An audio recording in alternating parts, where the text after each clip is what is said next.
നമസ്കാരം. 2006 ശേഷം ഹിസ്ബുള്ള നടത്തിയ ഏറ്റവും തീവ്രമായിട്ടുള്ള ആക്രമണമാണ് ഇസ്രായേലിന് നേരെ നടന്നതെന്നാണ് പ്രമുഖ ബ്രിട്ടീഷ് മാധ്യമമായിട്ടുള്ള BBC പോലും റിപ്പോർട്ട് ചെയ്തിരിക്കുന്നത്. ഇതിന് സമാനമായിട്ടുള്ള ഒരു ആക്രമണം യുക്രൈന് നേരെ റഷ്യയും നടത്തിയിട്ടുണ്ട്. രണ്ട് ആക്രമണങ്ങളിലും ശരിക്കും പറഞ്ഞാൽ വലിയ രീതിയിലുള്ള നാശനഷ്ടമാണ് അമേരിക്കയ്ക്ക് ഉണ്ടായിരിക്കുന്നത്. ഇറാൻ ഇസ്രായേലിനെ ആക്രമിക്കുന്നതിന് മുൻപുള്ള ടെസ്റ്റ് ഡോസാണ് ശരിക്കും പറഞ്ഞാൽ ഓഗസ്റ്റ് 25 നടന്നത്. ദക്ഷിണ ലെബനൻ അതിർത്തിയോട് ചേർന്നുള്ള മേഖലയിൽ 100ഓളം യുദ്ധവിമാനങ്ങൾ, ആയിരക്കണക്കിന് റോക്കറ്റുകൾ തകർത്തതായി ഇസ്രായേൽ സൈന്യം അവകാശപ്പെടുന്നുണ്ടെങ്കിലും യാഥാർത്ഥ്യം അതിനും അപ്പുറമാണെന്നാണ് വിലയിരുത്തപ്പെടുന്നത്.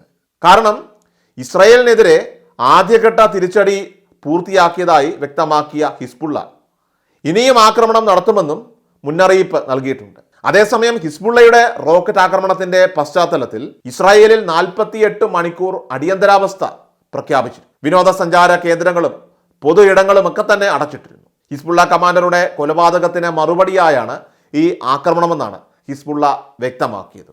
320 റോക്കറ്റുകളും ഡ്രോണുകളും ഹിസ്ബുള്ള കമാൻഡറുടെ കൊലപാതകത്തിന് പകരമായി ഇസ്രായേലിലേക്ക് തൊടുത്തുവിട്ടതായിട്ടാണ് അന്തർദേശീയ മാധ്യമങ്ങൾ പോലും റിപ്പോർട്ട് ചെയ്തിരുന്നത്. ഇരു രാജ്യങ്ങളും യുദ്ധത്തിലേക്ക് എത്തുമോ എന്ന ഒരു ഭീതി നിലനിൽക്കുന്നതിനിടയിലാണ് ഇത്തരത്തിലൊരു മിന്നൽ ആക്രമണം തന്നെ ഉണ്ടായത്. ഗാസയിലെ ഇസ്രായേൽ ആക്രമണം ആരംഭിച്ചതിന് പിന്നാലെ നിത്യേന എന്ന രീതിയിൽ ഇസ്രായേൽ ലെബൻ അതിർത്തിയിൽ ആക്രമണങ്ങൾ പതിവാണെങ്കിലും ഇത്തരമൊരു കനത്ത തിരിച്ചടി പശ്ചിമേഷ്യയെ തീർച്ചയായിട്ടും ഞെട്ടിക്കുന്ന ഒന്ന് തന്നെയാണ്. ഫലസ്തീന് പിന്തുണ പ്രഖ്യാപിച്ചാണ് ഹിസ്ബുള്ള ഈ ഒരു ആക്രമണവും നടത്തിയിരിക്കുന്നത്.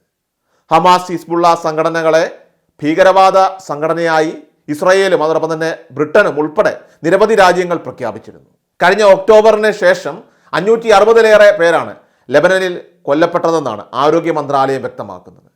ഇതിൽ തന്നെ ഹിസ്ബുള്ള അതോടൊപ്പം തന്നെ 26 സാധാരണക്കാരും 23 സൈനികരും ഉണ്ടെന്നാണ് അധികൃതർ തന്നെ വിശദമാക്കിയിരിക്കുന്നത്. എന്നാൽ ഇസ്രായേലിൻ്റെ ഭാഗത്തുള്ള നാശനഷ്ടം അതെത്രയാണെന്ന് നാണക്കേട് മൂലം അവർ ഇതുവരെ പുറത്തുവിട്ടിട്ടില്ല.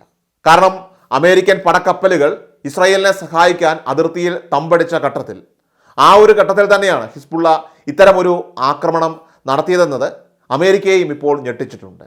ഇസ്രായേലിലേക്ക് ഹിസ്ബുള്ള നടത്തിയ ആക്രമണവും റഷ്യൻ സൈന്യം യുക്രൈൻ തലസ്ഥാനത്ത് നടത്തിയ ആക്രമണവും മുൻകൂട്ടി ആസൂത്രണം ചെയ്യപ്പെട്ട ഒരു ആക്രമണമാണോ എന്ന സംശയവും അമേരിക്കയ്ക്ക് ഇപ്പോൾ നിലവിലുണ്ട്. യുക്രൈനിൽ ഉടനീളം റഷ്യ നടത്തിയ വൻ ആക്രമണത്തെ തുടർന്ന് നിരവധി പേരാണ് കൊല്ലപ്പെട്ടിരിക്കുന്നത്. കാരണം അവിടുത്തെ വൈദ്യുതി അതുപോലെ ജലവിതരണവും എല്ലാം തന്നെ തകർക്കപ്പെട്ടിട്ടുണ്ട്.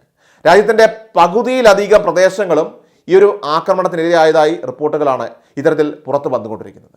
കിയവ് ഉൾപ്പെടെയുള്ള നിരവധി നഗരങ്ങളിൽ വലിയ രീതിയിലുള്ള സ്ഫോടനങ്ങൾ നടന്നതായിട്ടാണ് അന്താരാഷ്ട്ര മാധ്യമങ്ങളടക്കം തന്നെ ഇപ്പോൾ റിപ്പോർട്ട് ചെയ്യുന്നത്. നിർണായകമായിട്ടുള്ള പല സ്ഥലങ്ങൾ ആക്രമിക്കാൻ ഉയർന്ന നിലവാരമുള്ളതും അതുപോലെ തന്നെ കൃത്യതയുള്ളതുമായിട്ടുള്ള ആയുധങ്ങൾ ഉപയോഗിച്ചതായിട്ടും റഷ്യയും ഇതിനോടകം തന്നെ ഇപ്പോൾ വ്യക്തമാക്കിയിട്ടുണ്ട്. ഇത്തരത്തിലുള്ള ഈ ആക്രമണത്തിന്റെ ഒരു പശ്ചാത്തലത്തിൽ യുക്രൈനിൽ ഉടനീളം ഒരു എയർ റെഡ് അലേർട്ട് പ്രഖ്യാപിച്ചിരിക്കുകയാണ്. നഗരനിവാസികളെ കൊണ്ട് മെട്രോ സ്റ്റേഷനുകളും ഇപ്പോൾ തിങ്ങി നിറഞ്ഞിരിക്കുന്ന ഒരു അവസ്ഥയാണ്. ഇതാണ് യുക്രൈൻ തലസ്ഥാനത്തെ നിലവിലത്തെ അവസ്ഥ എന്ന് പറയുന്നത്.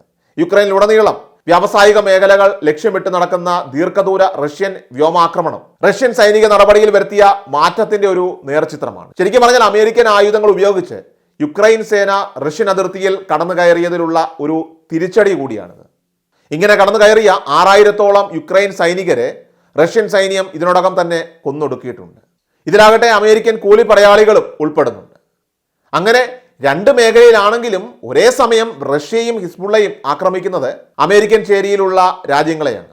അങ്ങനെ രണ്ട് മേഖലയിലാണെങ്കിലും ഒരേ സമയം റഷ്യയും ഹിസ്ബുള്ളയും ആക്രമിക്കുന്നത് അമേരിക്കൻ ചേരിയിലുള്ള രാജ്യങ്ങളെയാണ്. അപ്പോൾ ഈ ഒരു അവസരം മുതലെടുത്തുകൊണ്ട് ഇറാൻ ഇസ്രായേലിനെ ആക്രമിച്ചാൽ തീർച്ചയായിട്ടും ഇവിടെ ശരിക്കും പെട്ടുപോവുക അമേരിക്കയാണ്. നിലവിൽ അമേരിക്കയുടെ ആയുധ കലവറ അത് ഇപ്പോൾ ഏറെക്കുറെ കാലിയായിക്കൊണ്ടിരിക്കുന്ന അവസ്ഥയാണെന്നാണ് റിപ്പോർട്ടുകൾ കൂടി പുറത്തു വരുന്ന ഒരു സാഹചര്യം. അങ്ങനെ അമേരിക്ക വലിയ സമ്മർദ്ദത്തിലാണ് ഇപ്പോൾ ഉള്ളത്. ഇറാനെ അമേരിക്ക ആക്രമിക്കുന്ന ഒരു സാഹചര്യം ഉണ്ടായാൽ തീർച്ചയായിട്ടും അതിൽ റഷ്യയും ചൈനയും അവരുടെ സഖ്യകക്ഷികളും ഇടപെടുമെന്ന അഭ്യൂഹവും ഇപ്പോൾ ഈ മേഖലയിൽ വളരെയധികം ശക്തമാണ്. അമേരിക്കൻ രഹസ്യാന്വേഷണ ഏജൻസികളും അതിനുള്ള സാധ്യതകളും തള്ളിക്കളയുന്നില്ല. ഇപ്പോൾ ഇറാൻ നിയന്ത്രിക്കുന്ന ഹിസ്ബുള്ള അവർ ഇസ്രായേലിലേക്ക് നടത്തിയ ഈ ഒരു ആക്രമണം ശരിക്കും ഇറാന്റെയും അതുപോലെ തന്നെ റഷ്യയുടെയും അറിവോടെ തന്നെയാണെന്നാണ് CIA അമേരിക്കൻ ഇന്റലിജൻസ് ഏജൻസി കരുതുന്നത്. അതുകൊണ്ട് തന്നെ കൂടുതൽ രൂക്ഷമായിട്ടുള്ള ആക്രമണങ്ങൾക്ക് ഇനിയും ഒരു സാധ്യതയുണ്ടെന്ന് തന്നെയാണ് അമേരിക്ക ഇപ്പോൾ കരുതുന്നത്.